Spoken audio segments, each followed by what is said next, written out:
Do you have a game console but nothing to put in it? Want to play a game but can't afford to buy it?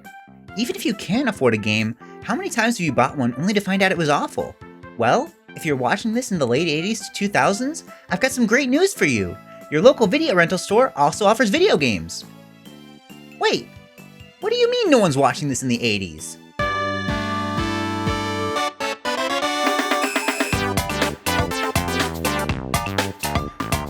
Blockbuster. The name's synonymous with video stores. Everyone who lived through their rental reign remembers them fondly. Except for me. I don't. My family has a long-seated grudge against the late fee giant that I won't soon forget. Why do we dance on the grave of Blockbuster? Well, we'll get to that. For those of you who never got the joy of browsing the aisles of a rental store, there was something so freeing about seeing rows of games without money being a concern. If you wanted to play a new game, you didn't need to wait for Christmas or a birthday. You didn't need to save up $50 plus tax to take something home.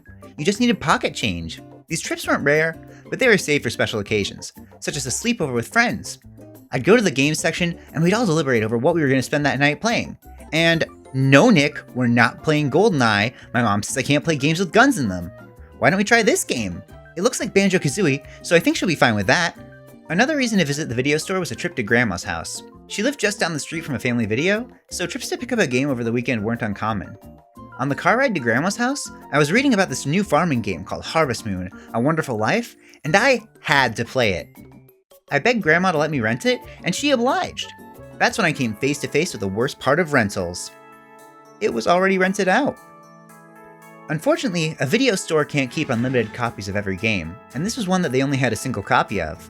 But I wasn't going to settle for anything else. I asked the teen at the counter when they'd be back, and to my luck, it was supposed to return that day. We went back to Grandma's house, and every hour on the hour I'd call, asking if Harvest Moon had returned yet. It began to get late, far past my bedtime, but I wasn't going to give up. I had to play this game. I finally gave them a call at midnight.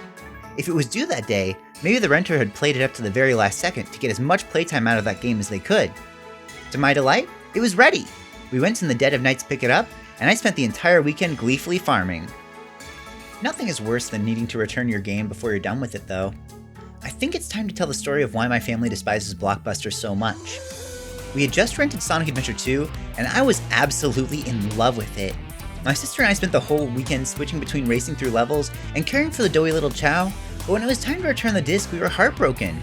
We packed up the game and went back to Blockbuster so we could avoid the dreaded late fee.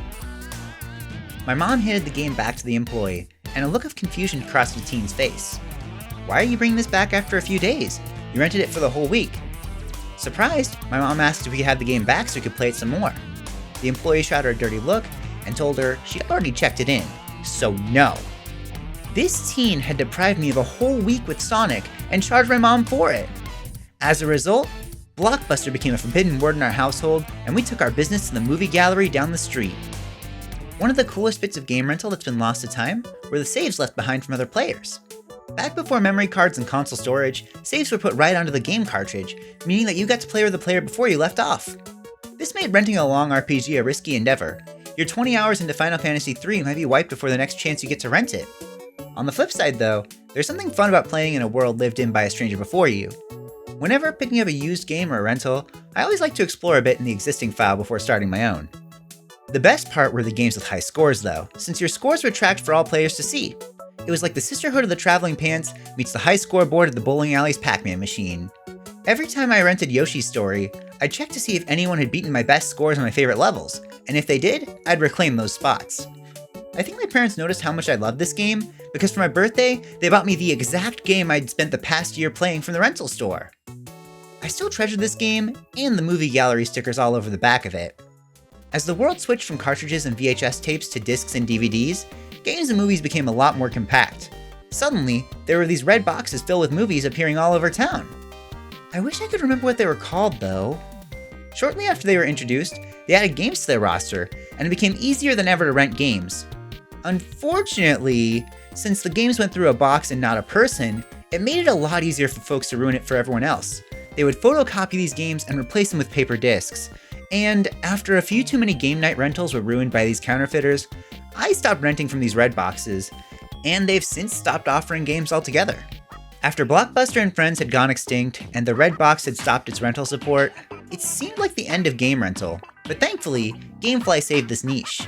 As far as I know, they're one of the last bastions of game rental. It's pretty simple. You sign up for a subscription, they mail you a game, you play it, you send it back, and they send you a new game. While it's good to have this as an option, it's still not the same. Picking your game from a screen hits different from browsing the countless boxes across the shelves of a store. Not to mention you've got to wait to receive your game instead of being able to bring it home right away. Whenever I've subscribed, I spent more time waiting for games than actually playing them. And even when they don't have the upsides of a rental store, they still have the pitfalls. Just like anywhere else, their stock of games is limited, but instead of competing with your small town to get your hands on Harvest Moon, you're competing against the whole country. If you want to play a brand new release, prepare to wait through weeks to months of folks who get to play it before you. Gamefly offers the same service the local rental shop used to offer, but it's just worse in every way. We don't live in the 90s anymore, and we have technology that can replace the rentals of old. If you rented to try before you buy, free downloadable demos let you taste and experience before you commit to the full price. We can even get something similar to the rental experience through services like Game Pass or PlayStation Plus, with the ability to download or even stream games from these services. You don't have to leave the house, and there's no risk that the game you want to play is out of stock. Of course, these services have a limited selection, so there will be plenty of times where you'll want to play a game that isn't available.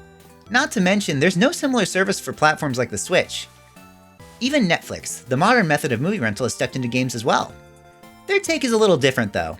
Instead of renting games, you can download certain games for free with your Netflix sub, such as Pocket Knight Shovel Dungeon, Poempy, Oxenfree, and Relic Hunters, all of them which are amazing games. Despite this, our offerings now just aren't the same as the rentals of my childhood. Game rental was definitely a product of its time, and I don't know if we'll ever get a modern equivalent. Do you miss game rentals? Let me know your favorite game you ever rented in the comments. Thanks for watching, and rest in pieces, Blockbuster!